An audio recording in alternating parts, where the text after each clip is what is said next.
Buenas noches. En este vamos a exponer una aplicación de las ecuaciones diferenciales enfocada en el modelo de calidad de agua Valdosca para el artículo de movilización de la calidad del agua y lectura de aguas claras en Cantón Quevedo, Ecuador.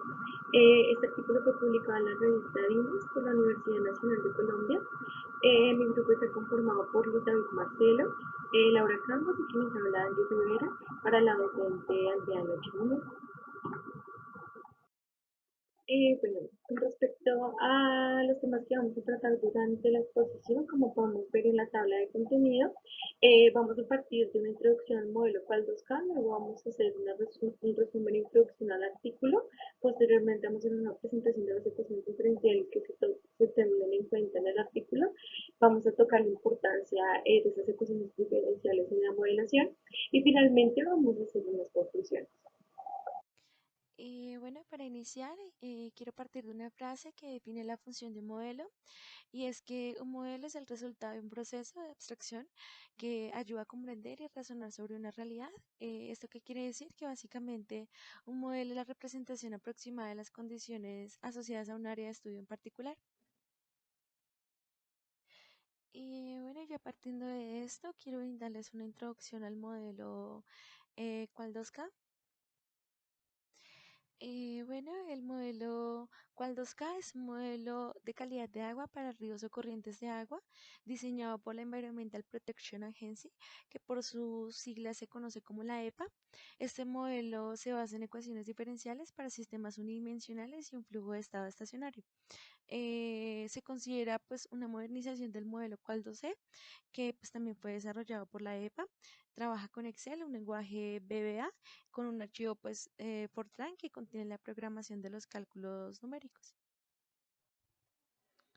Bueno, por otro lado, para el modelado se debe tener en cuenta la segmentación para ríos con afluentes o sin afluentes. Como podemos ver en la imagen que se encuentra en la izquierda, es un esquema para un río sin tributarios o sin afluentes. Aquí se tienen en cuenta las dos condiciones de contorno, una de aguas arriba, cabecera, que pues es un dato obligatorio para el modelo Cual 2K, y una aguas abajo, que puede ser un dato opcional. El modelo trabaja con tramos, que pues de lo que se parte que un tramo es una sección o punto de recorrido del río con características hidráulicas constantes. Bueno, ya para la imagen que se encuentra en la parte derecha, se evidencian pues varios afluentes que confluyen entre ellos en la corriente principal, teniendo en cuenta que pues la corriente principal es el conjunto de tramos que tiene la mayor longitud desde el punto de aguas arriba hasta aguas abajo.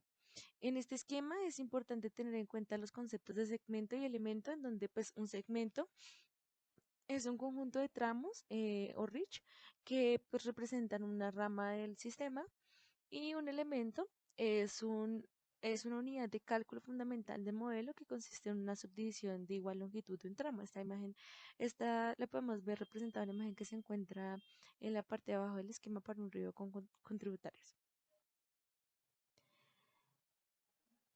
Bueno, ya haciendo referencia específicamente a los mecanismos de transporte de solutos, entonces para esto se parte del hecho de que generalmente el transporte de contaminantes en ríos ha sido convencionalmente modelado mediante la ecuación de advección-dispersión, que es la que se encuentra en la parte izquierda. Sin embargo, pues se ha estimado que esta ecuación no representa las zonas muertas, lo que ha creado la necesidad de integrarla con otras ecuaciones para tener una mayor proximidad de la modelación. Em, por lo que pues entonces se tienen estas tres ecuaciones que podemos ver en la diapositiva. La primera, como les había mencionado, está basada en la ecuación de advección-dispersión. La segunda está basada en el modelo de almacenamiento temporal y la tercera está basada en la zona muerta agregada. De estas ecuaciones se obtiene la siguiente ecuación. Esta pues es la ecuación principal, considerada como la base del cálculo del transporte de la masa contaminante. Esta base se logra aplicando la integración numérica en tiempo y espacio para cada parámetro de calidad del agua. Como podemos ver, esta es una ecuación diferencial de primer orden que se soluciona con diferencias finitas.